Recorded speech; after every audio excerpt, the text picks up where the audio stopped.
বলেন আমার সন্তানের মালিক কে? আমার আমলের, আমার ইবাদতের, আমার ধন সম্পদ যা কিছু আছে না কেন সব কিছুর মালিক কে?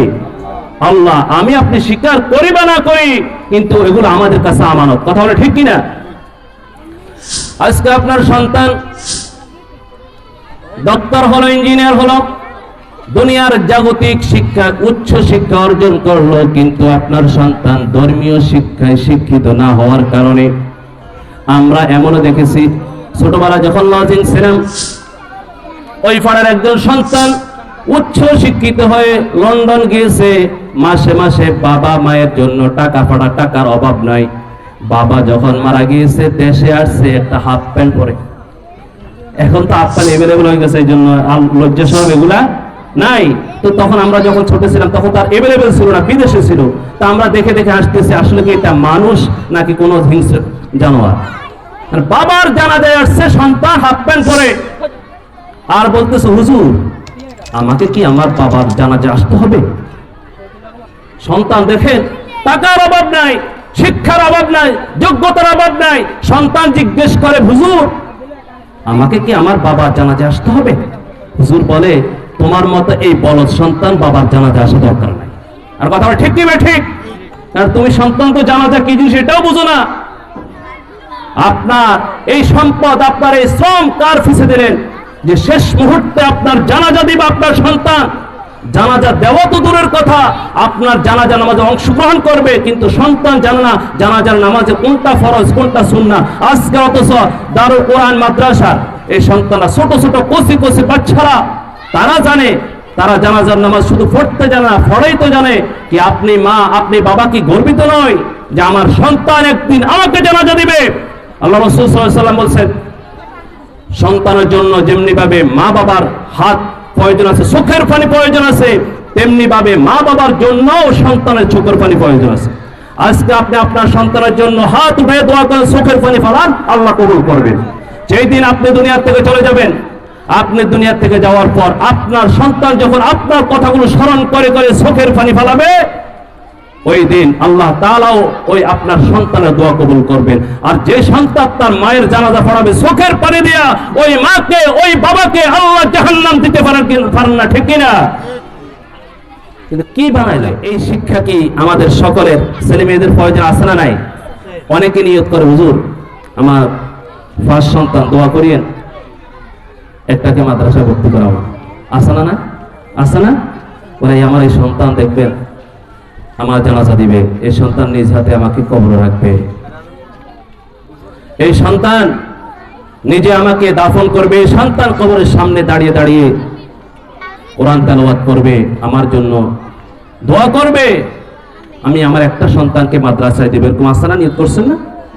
দেখুন ইয়াকুব আলাইহিস সালামের 12 সন্তান ছিল, 11টাই ধর্মীয় শিক্ষা অর্জন করেছে নিজের বাবার হাত থেকে।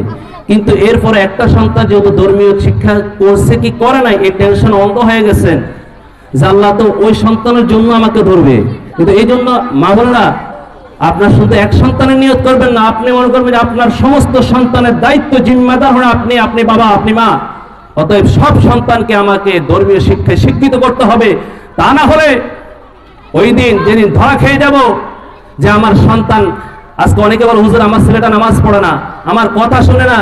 আরে শুনবে কিভাবে? সে তো ধর্মীয় জ্ঞান তার ভিতরে নাই, নামাজ সে জানে না, সূরা কেরাত সে জানে না, এই জন্য তার জানা না থাকার কারণে তাকে মসজিদ টানে না, ইবাদত টানে না। কিন্তু যদি জানতো তাহলে কিন্তু আপনি মা বাবার আমাদেরকে বলা প্রয়োজন হতো না।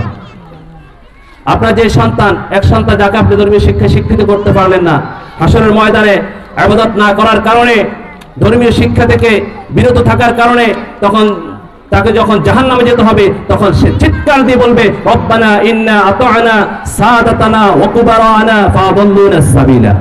আল্লাহ তুমি আমাকে কেন জাহান্নাম দিচ্ছ?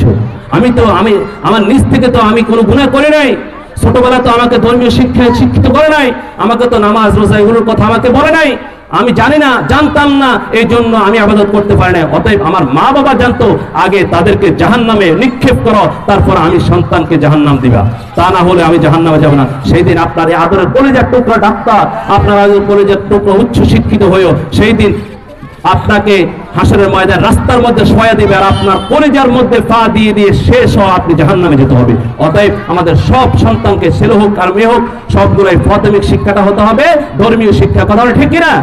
তো এরকম সবাই চাইতো আমরা ইনশাআল্লাহ।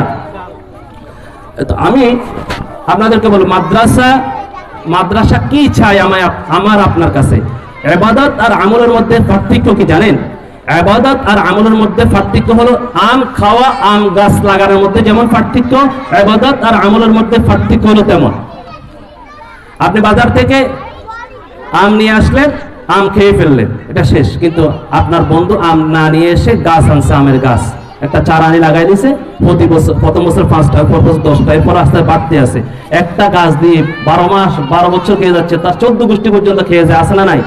আছে। তো ইবাদত আপনি করলেন, এটা আমলনামা জমা হয়ে গেল। কিন্তু মাদ্রাসাকে সহযোগিতা করলেন, আপনি চলে যাবেন ঠিক, কিন্তু যতদিন পর্যন্ত দুনিয়া থাকবে ততদিন এক অপরকে কোরআন শিখাবে, ধর্মীয় শিক্ষায় শিক্ষিত করাবে, চেষ্টা করবে, ততদিন পর্যন্ত আপনার আমার কবরে আমলনামা যেতে থাকবে। অতএব মাদ্রাসাকে আমরা সহযোগিতা করবো তো ইনশাআল্লাহ। হ্যাঁ, মাদ্রাসা 3টা বস্তু ছাড়া কিন্তু মাদ্রাসা সফল হবে না। 1 নাম্বার লাগবে মুহিব্বিন, আপনারা মাদ্রাসার সাথে সম্পর্ক রাখতে হবে। 2 নাম্বার লাগবে ছাত্রছাত্রী। 3 নাম্বার লাগবে টাকা। আপনার মুহিব্বিনও আছে, ছাত্রছাত্রী আছে, কিন্তু বেতন নাই, টাকা নাই, তাহলে মাদ্রাসা চলবে? আচ্ছা, টাকা আছে কিন্তু দেখা গেছে ছাত্রছাত্রী নাই, মাদ্রাসা হবে? টাকাও আছে, ছাত্রছাত্রীও আছে, কিন্তু মাদ্রাসাকে মোহাব্বত করে না, কেউ চায় না এখানে একটা প্রতিষ্ঠান হোক, এটা কেউ চায় না, তা মাদ্রাসা হবে না। অতএব 3টা লাগবে, মোহাব্বত করতে হবে, টাকাও দিতে হবে, ছাত্রছাত্রীও দিতে হবে, তাহলে এই প্রতিষ্ঠান টিকে থাকবে। আর যতদিন টিকে থাকবে, আমার সন্তান এখানে থাক বা না থাক, কিন্তু কিয়ামত পর্যন্ত সদকা জারিয়া চলতে থাকবে। অতএব আপনার সন্তানের পিছনে, ধর্মীয় শিক্ষার পিছনে যে টাকাগুলো খরচ করতেছে মনে করবে এটা সদকা জারিয়া হিসাবে আমি দিয়ে দিচ্ছি, আমার কবরের সব যেতে থাকবে।